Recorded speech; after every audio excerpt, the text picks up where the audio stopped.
Good morning dear students, you are welcome to your online maths class. This is class 5 maths chapter 11 and the name of this chapter is area and its boundary. It is fourth part of this chapter. I hope आप लोगों ने इससे पहले के 3 parts अच्छी तरह से कर लिए होंगे और अगर नहीं किए हैं तो आप कर लीजिए। सो चलिए हम स्टार्ट करते हैं इस चैप्टर का पार्ट 4।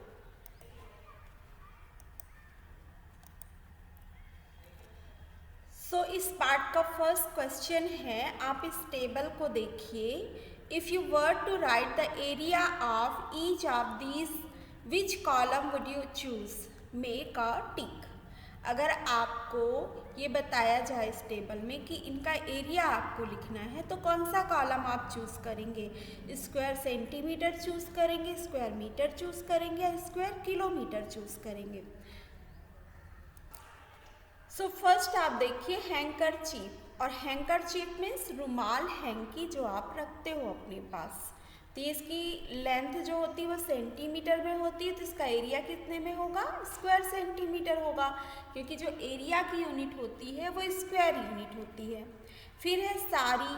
साड़ी की जो लेंथ होती है, जो आपकी मम्मी घर में साड़ी पहनती हैं, तो उसकी लेंथ 5 मीटर के अबाउट होती है, ठीक है ना। तो उसकी जो लेंथ मीटर में होती है तो एरिया किस में होगा? उसका एरिया होगा आपका स्क्वायर मीटर में। पेज ऑफ योर बुक, आपके बुक का पेज, आपके बुक का जो पेज है वो सेंटीमीटर में होता है ना उसका लेंथ, तो उसका एरिया किस में होगा? स्क्वायर सेंटीमीटर में। आपके स्कूल का जो लैंड है, आपके स्कूल का लैंड मीटर में होता है उसकी लेंथ और ब्रेथ, तो जो उसका एरिया होगा वो किस में होगा? स्क्वायर मीटर में होगा। Total land of a city, city का जो लैंड है, सिटी की ज़मीन है वो किलोमीटर में होती है, ठीक है ना। कुछ किलोमीटर में फैला होता है शहर आपका, तो इसका जो एरिया होगा वो स्क्वायर किलोमीटर में होगा। डोर ऑफ योर क्लासरूम, आपके क्लासरूम का डोर, ये इसकी लेंथ किस में होती है? मीटर में होती है, इसलिए इसका एरिया स्क्वायर मीटर में होगा। चेयर सीट, चेयर की सीट आप ध्यान से अगर देखोगे, चेयर की सीट तो मीटर से कम होता है उसका लेंथ, इसलिए ये किस में होगा? इसका एरिया स्क्वायर सेंटीमीटर में। ब्लैक बोर्ड की लेंथ किस में होती है? मीटर में, इसलिए इसका एरिया स्क्वायर मीटर में होगा। इंडियन फ्लैग, इंडियन फ्लैग का जो एरिया है स्क्वायर मीटर में होगा। Land over which a river flows, ऐसा लैंड जिसमें नदी बहती है, तो नदी काफ़ी कई किलोमीटर लंबी होती है, उसकी लेंथ कई किलोमीटर होती है, ब्रेथ भी ब्रेथ किलोमीटर में तो नहीं होती, मीटर में ही होती, लेकिन ओवरऑल जब आप इसका एरिया निकालोगे तो इसका एरिया आएगा स्क्वायर किलोमीटर में। So next question is draw square of 9 square centimetre, write A on it, draw another square with double the side, write B on it। आपको क्या करना है? एक 9 स्क्वायर सेंटीमीटर का स्क्वायर ड्रा करना है और दूसरा स्क्वायर ड्रा करना है जो उसके साइड का डबल हो। तो चलिए हम करते हैं। पहले वाले में क्या लिखना है? A, और सेकेंड वाले में क्या लिखना है? B। आपको अब इन्हीं दोनों स्क्वायर से रिलेटेड कुछ क्वेश्चंस के आंसर देने हैं। तो फर्स्ट है perimeter of square A. Square A का पेरीमीटर क्या है? स्टूडेंट्स आपको पता होगा पेरीमीटर क्या होता है स्क्वायर का? 4 इंटू साइड। तो स्क्वायर ए का साइड 3 सेंटीमीटर है, तो इसका पेरीमीटर क्या होगा? 4 into 3 centimetre, that means 12 centimetre. अब स्क्वायर बी का जो साइड है वो क्या है? तो हमने देखा कि स्क्वायर बी का साइड स्क्वायर ए के साइड से डबल है, इसलिए इसका साइड कितना होगा? 3 2 जा 6 सेंटीमीटर। नेक्स्ट क्वेश्चन क्या है? The area of square B is. अब स्क्वायर बी का एरिया कितना है? तो स्क्वायर का एरिया क्या होता है? साइड इंटू साइड, तो 6 सेंटीमीटर इसकी साइड है, तो 6 इंटू 6 तो हो जाएगा 36 सेंटीमीटर, नहीं होगा सेंटीमीटर स्क्वायर होगा यहाँ पे, क्योंकि जो इस एरिया का जो यूनिट होता है वो स्क्वायर सेंटीमीटर होता है, तो 36 सेंटीमीटर स्क्वायर। अब नेक्स्ट क्वेश्चन क्या है, the area of square B. अब स्क्वायर बी का एरिया स्क्वायर ए के एरिया से कितने टाइम्स ज़्यादा है। सो स्क्वायर ए का एरिया क्या होगा, उसका साइड 3 है तो उसका एरिया होगा 3 × 3 9 स्क्वायर सेंटीमीटर, और स्क्वायर बी का साइड है 6 तो उसका एरिया होगा 6 × 6 36 स्क्वायर सेंटीमीटर। तो अब आप देखेंगे 9 4 जा 36 होता है, दैट मीन्स कि स्क्वायर बी का जो एरिया है वो स्क्वायर ए का 4 टाइम्स है। ठीक है, अगला क्वेश्चन क्या है, the perimeter of square B is dash centimetre. अब स्क्वायर बी का पेरीमीटर कितना है, तो पेरीमीटर निकालने के लिए हम साइड में कितना मल्टीप्लाई करते हैं 4 का, अगर हमें स्क्वायर का पेरीमीटर निकालना होता है तो 4 6 जा कितना हो जाएगा 24 सेंटीमीटर। अब अगला क्वेश्चन क्या है, the perimeter of square B is dash times of the perimeter of square A. Square B का पेरीमीटर स्क्वायर ए के पेरीमीटर से कितना गुना है, कितना टाइम्स है, तो स्क्वायर बी का पेरीमीटर 24 सेंटीमीटर है और स्क्वायर ए का हमने निकाला था कितना था 12 सेंटीमीटर। तो हम यही लिखेंगे, तो देखिए 12 2 जा 24, दैट मीन्स स्क्वायर बी का पेरीमीटर स्क्वायर ए के पेरीमीटर से कितना ज़्यादा बड़ा है 2 टाइम्स। नेक्स्ट हमारी एक्टिविटी है थ्रेड प्ले। आपको देखिए थ्रेड प्ले जो एक्टिविटी है उसमें क्या करना है, आपको 15 सेंटीमीटर लंबा थ्रेड लेना है। आप 15 सेंटीमीटर की स्केल से थ्रेड की लेंथ आप मेजरमेंट कर लीजिए और फिर आपको क्या करना है, उस 15 सेंटीमीटर के थ्रेड से आपको डिफरेंट शेप्स बनाने हैं उस थ्रेड के दोनों एंड को ज्वाइन करते हुए इस सीट में, जो ये सीट गिवन है। सो आपके लिए क्वेश्चन ए है, which shape has the biggest area. कौन सा शेप का एरिया सबसे ज़्यादा बड़ा है और कितना है, and what is the perimeter of this shape, और इस शेप का पेरीमीटर क्या है। और क्वेश्चन बी है, which shape has the smallest area, how much, और उस शेप का जो एरिया है सबसे छोटा एरिया किस शेप का है और पेरीमीटर उस शेप का क्या है। सो स्टूडेंट्स, एक बात तो पक्की है कि अगर आप 15 सेंटीमीटर के थ्रेड से आप शेप बना रहे हैं तो पेरीमीटर तो हर हाल में 15 सेंटीमीटर ही होगा, लेकिन एरिया डिफरेंट हो सकते हैं। सो ये एक्टिविटी आपके लिए है, इसे आप कर लीजिएगा। और आपको साथ में ही ट्रायंगल बनाना है, स्क्वायर बनाना है, रेक्टेंगल बनाना है, सर्कल बनाना है, और फिर आपको ये पता करना है कि किसका एरिया सबसे बड़ा है और किसका एरिया सबसे छोटा है। सो इसे आप कर लीजिएगा। हम आते हैं नेक्स्ट टॉपिक में, जो है सेव द बर्ड्स, बर्ड्स को सेव करना।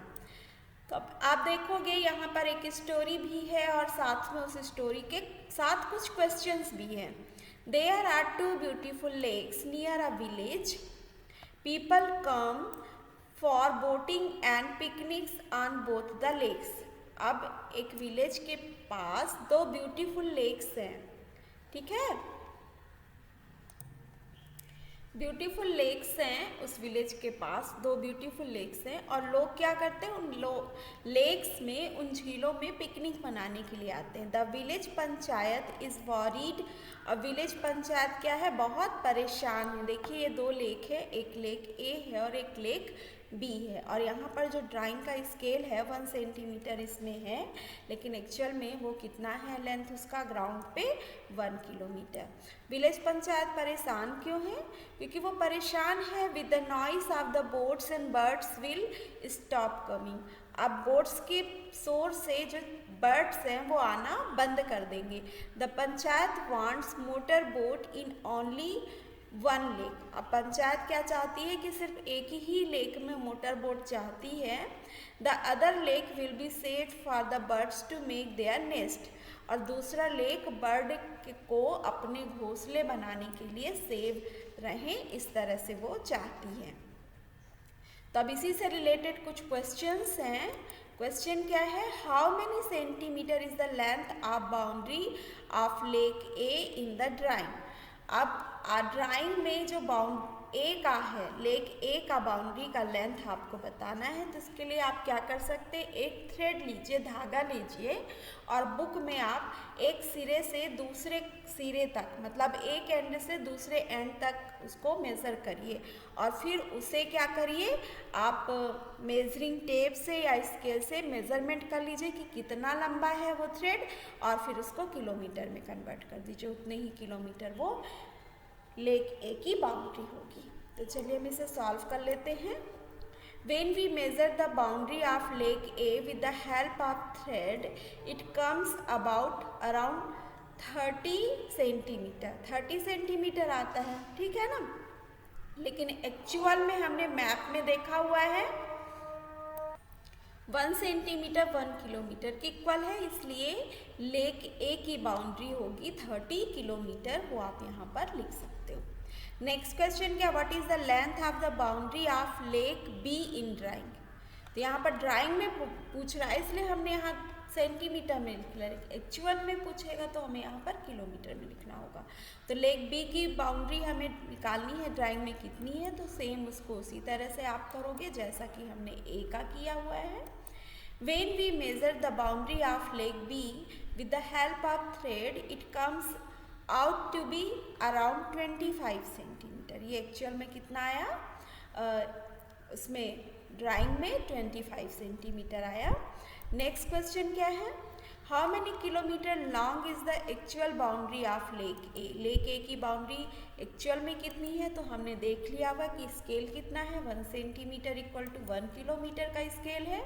तो जब 30 सेंटीमीटर ड्राइंग है तो एक्चुअल में ग्राउंड में कितना होगा, 30 kilometre. Similarly for B 1 centimetre 1 kilometre है, तो इसका जो लेंथ है वो 25 सेंटीमीटर ड्राइंग में है, तो एक्चुअल में कितना होगा, 25 किलोमीटर। अब नेक्स्ट क्वेश्चन क्या है, a longer boundary about the lake will help more birds to lay their eggs. So which lake should be kept for birds, which lake should be used for the boat। अब आपसे बोल रहा है कि जो ज़्यादा बाउंड्री जिस lake की होगी वो बर्ड्स को एग देने में ज़्यादा हेल्प करेंगे, तो कौन से लेक को बर्ड के लिए रखना चाहिए और किसे बोट के लिए। तो इसे हम सॉल्व कर लेते हैं, इसका आंसर हम देखते हैं। The boundary around the lake A is more than the boundary of lake B, so lake A should be kept for birds and lake B should be used for boats। So the next question is, find the area of lake B on the drawing in square centimeter। What is its actual area in square kilometer।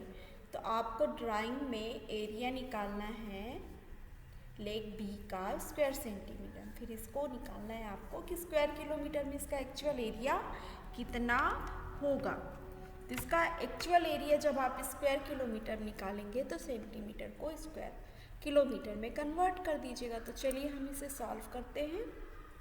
यहाँ आप देखिए, पहले हम यहाँ ऐसे lining draw कर लेंगे, फिर उसके बाद हम complete square, more than half square और हाफ स्क्वायर को काउंट करेंगे। लेस देन हाफ स्क्वायर को काउंट नहीं करेंगे, वो मोर देन हाफ स्क्वायर में जाकर एडजस्ट हो जाएगा। तो यहाँ पर देखिए हमने यहाँ पर काउंट किया हुआ है कंप्लीट स्क्वायर को रेड कलर से। ये है 1 2 3 4 5 6 7 8 9 10 11 12 13 14 15। तो नंबर ऑफ कंप्लीट स्क्वायर है 15।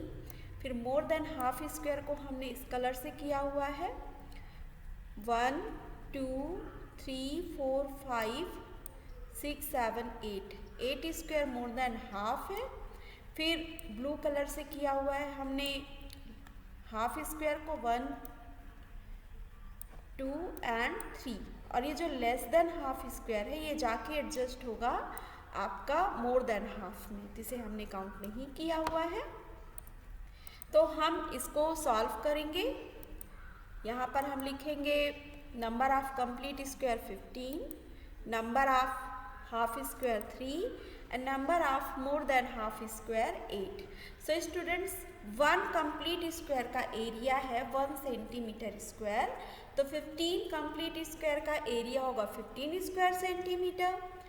मोर देन हाफ स्क्वायर को हम 1 स्क्वायर सेंटीमीटर ही कंसीडर करेंगे, क्योंकि जो हमने लेस देन हाफ है उसको हमने छोड़ दिया हुआ है, तो वो जाकर वहाँ एडजस्ट हो जाएगा। तो 8 स्क्वायर है मोर देन हाफ, तो इनका एरिया हो जाएगा 8 स्क्वायर सेंटीमीटर। और नंबर ऑफ हाफ स्क्वायर है 3, तो इनका एरिया होगा 3/2 1.5 स्क्वायर सेंटीमीटर। तो इसका एरिया हम इस तरह से निकालेंगे। Hence area equal to 15 plus 3 × 1/2 plus 8, तो 3 × 1/2 1.5, अब इनको ऐड कर दीजिए तो 24.5 स्क्वायर सेंटीमीटर इसका एरिया होगा। तो एक्चुअल एरिया हो जाएगा आपका 24.5 square centimetre.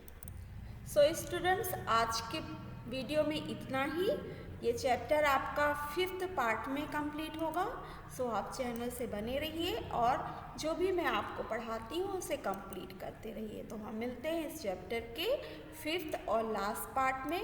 Till then have a nice day, bye bye.